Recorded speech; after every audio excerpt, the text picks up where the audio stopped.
Olá, pessoal do sétimo ano, professor Esquilassi, tudo bem? Essa aqui é a atividade da semana 26 de abril a dia 7 de maio. Então, esse material está disponível lá no GSA, certo? E vocês podem baixar, ou quem não tem condição, quem não tem acesso, né, está disponível impresso lá na escola. Tá? E lembrando que a atividade você faz, tira foto da atividade, envia por e-mail para mim ou coloca no GSA, né, no Google Sala de Aula, apesar que alguns dizem que não consegue, então pode mandar no e-mail para mim, nesse e-mail que está aí, ó, é o e-mail institucional, o meu e-mail, tá? E quem não tem como enviar por e-mail, faz no caderno, aliás, todo mundo faz no caderno, mas quem tira a foto me envia. Quem não tem jeito, deixa no caderno que quando retornar às aulas eu olho, ok? Então vamos lá. Hoje o assunto está ligado a sistema nervoso. Tá? Então nós temos aqui os sistemas de coordenação. Aí ele pede para você perceba o seu corpo agora. O que você está sentindo? Que movimentos está fazendo? Então escreva, não precisa escrever, mas pensa essas percepções que você sente do seu corpo. Pensa nela de forma detalhada, toca o seu braço. Como é que você está sentindo você tocar seu braço? Encosta a caneta no seu braço, você vai perceber que a caneta encostou. Então, como é que isso acontece? Tá? Então, vamos ver agora. Ao andar de bicicleta, uma pessoa pedala, equilibra-se, presta atenção em quem está passando, ouve sons, sente os odores que estão no ar. Tudo isso ao mesmo tempo. Enquanto isso, o seu coração ele continua batendo, o sangue circula pelo corpo, transportando gases, nutrientes e resíduos, os pulmões estão realizando as trocas gasosas, os rins estão filtrando o sangue e a gente nem se dá conta de que tudo isso está acontecendo. Então, todos esses sistemas do corpo, eles agem de modo integrado, juntos, devido a um trabalho conjunto dos sistemas de coordenação. Por meio das funções de coordenação, os seres vivos eles percebem, né, eles recebem estímulos do meio e do próprio corpo e aí responde a eles, ajustando as respostas da melhor maneira para manter o que? A sobrevivência. Então, aqui, nos seres humanos, as funções de coordenação são desempenhadas pelo sistema nervoso e endócrino.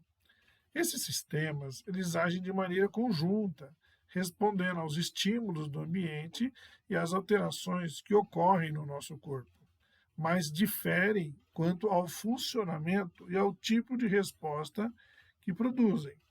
Nos animais vertebrados, como é o nosso caso, a coordenação nervosa tem início nos órgãos receptores de estímulos, que são os nossos órgãos do sentido.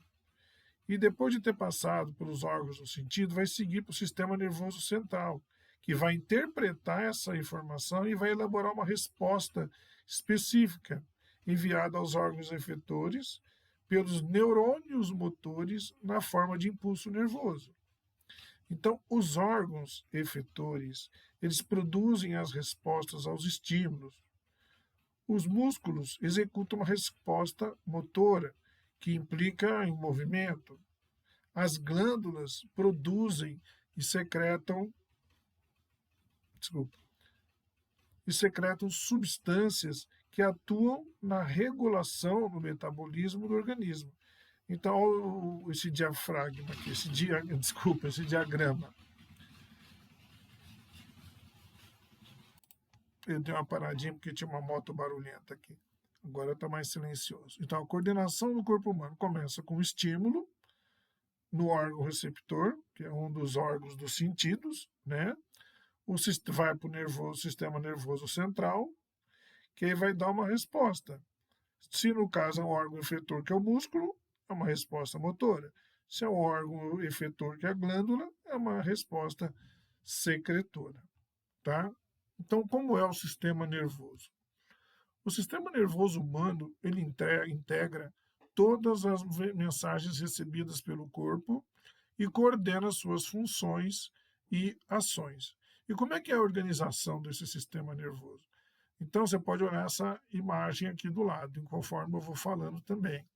O sistema nervoso está dividido em sistema nervoso central, está indicado desse lado, e o sistema nervoso periférico. Esse sistema nervoso central, ele é formado pela medula espinal e pelo encéfalo. E esses órgãos, eles estão protegidos pelos ossos da coluna vertebral e do crânio. Cada um o seu. A medula espinal é protegida pela coluna vertebral e o encéfalo é protegido pelo crânio. A medula espinal é um cordão de tecido nervoso que passa pelo canal formado pelas vértebras, colocadas uma sobre a outra. É a via de comunicação entre os receptores sensoriais do corpo e o encéfalo e entre o encéfalo e os órgãos efetores. Elabora respostas simples, rápidas e involuntárias para alguns estímulos, como a gente vai ver daqui a pouco. O encéfalo, ele é o órgão responsável pela integração das informações recebidas do meio interno e do meio externo do corpo.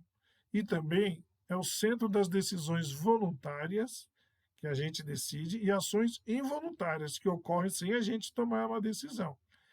Ele é composto pelo cérebro, cerebelo e tronco encefálico. Então, o encéfalo é o cérebro, cerebelo e tronco encefálico.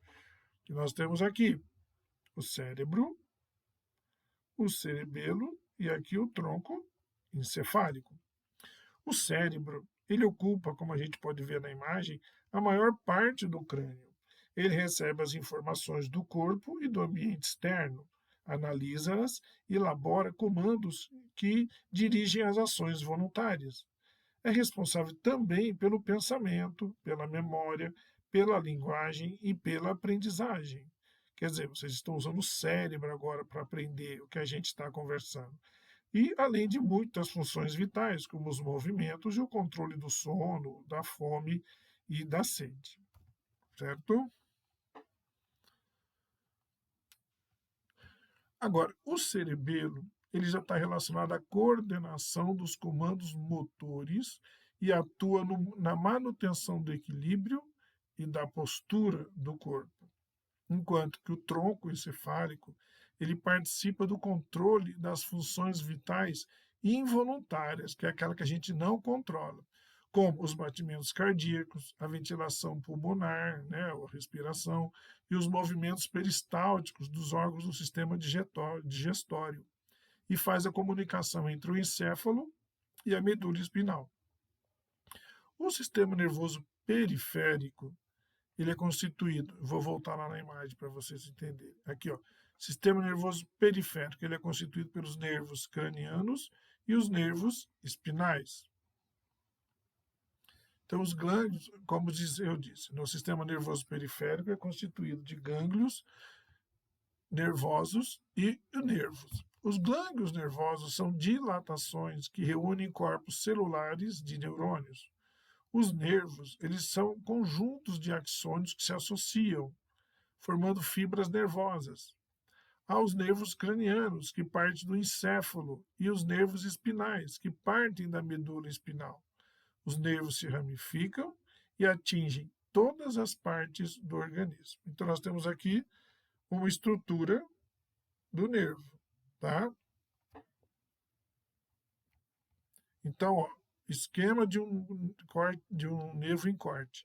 Note que ele é composto de um conjunto de axônios, que está ligado a uma célula a célula nervosa, e elementos os elementos estão fora da escola. Isso aqui é só para dizer que não é bem esse tamanho, é só uma representação didática. Quanto ao funcionamento, o sistema nervoso periférico ele pode ser dividido em sistema nervoso periférico somático e sistema nervoso periférico autônomo. O sistema nervoso periférico somático ele é responsável pelas ações voluntárias do corpo e atua no controle dos movimentos, enquanto que o sistema nervoso periférico autônomo ele é responsável pelas ações involuntárias, inconscientes e automáticas do corpo. Regula os órgãos internos e a musculatura associada a eles, controlando atividades dos sistemas digestório, cardiovascular, respiratório, urinário e endócrino que a gente não tem controle, por isso que é involuntário. Sobre as ações voluntárias e involuntárias, as ações do corpo que obedecem à nossa vontade, como correr, andar de bicicleta, usar o computador, bater ou talher na boca, são denominadas ações voluntárias, ao passo que as ações que ocorrem de forma inconsciente, como a gente já viu ali em cima, como afastar a mão de um objeto que está causando dor, são chamados de ações involuntárias. Todos os atos voluntários são realizados pelo comando do cérebro, sendo iniciados e interrompidos de forma consciente, ou seja, o indivíduo opta por realizar a ação. O estímulo captado pelo órgão receptor, ele é convertido em impulsos nervosos, que são transmitidos pelos nervos sensitivos até o cérebro, onde são analisados. É uma resposta, e uma resposta, então, é elaborada. A resposta é enviada na forma de impulsos nervosos, por meio dos nervos motores do cérebro aos órgãos efetores, como no caso os músculos. Nem todas as respostas são iguais e há diferentes mecanismos para responder a um estímulo. Algumas ações não são controladas por nossa vontade. Por exemplo, o ato de afastarmos a mão rápida e automaticamente de uma superfície muito quente e os movimentos dos órgãos do sistema digestório são ações involuntárias. Em alguns casos, temos uma resposta reflexa medular, que é rápida, automática e involuntária, que é processada pela própria medula espinal, sem a mediação do cérebro. O cérebro nem fica sabendo que isso aconteceu. Então, nesse tipo de resposta, o neurônio sensitivo ele é estimulado e leva o impulso até a medula espinal, que processa a resposta e estimula o neurônio motor, desencadeando a ação, então. Um exemplo é o reflexo patelar, em que o estímulo no joelho, com uma leve batidinha, faz com que a perna se movimente de forma involuntária, sem que a pessoa se dê conta disso. Então, isso costuma ser feito no médico para ver como é que estão os reflexos da pessoa. Tá? Aqui tem mostrando como que funciona essa resposta da reflexa medular. A saúde e o sistema nervoso. Os transtornos de saúde que afetam o sistema nervoso são causados por interação de diversos fatores, tanto físicos como psicológicos, socioculturais e até hereditários, que são herdados. Eles compreendem alterações do pensamento, das emoções e do comportamento. Na sociedade contemporânea, o ritmo de vida acelerado e a competitividade têm aumentado a quantidade de casos de depressão clínica, que se caracteriza por longos períodos com sentimentos de tristeza constante e de falta de esperança, aliadas à falta de interesse de praticar qualquer atividade ou encontrar pessoas, entre outros sintomas, essa chamada depressão clínica.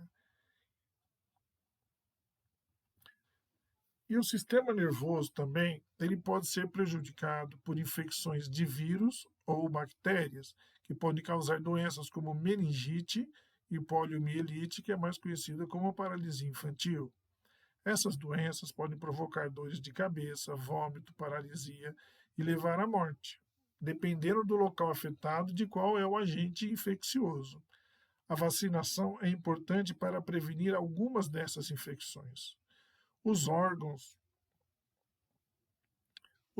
do sistema nervoso também podem ser danificados em acidentes que causam lesões na medula, impossibilitando então que os membros localizados abaixo da lesão se comuniquem com o encéfalo, podendo gerar a paraplegia, que é a paralisia dos membros inferiores, né, que é a pessoa que fica paraplégica, e a tetraplegia, que é a pessoa que fica tetraplégica, que é a paralisia de todos os membros. Existe ainda as doenças neurodegenerativas, como é o caso do Alzheimer e do mal de Parkinson. Essas enfermidades, geralmente associadas ao envelhecimento do organismo, provocam uma perda progressiva das funções do sistema nervoso central por degeneração ou morte dos neurônios.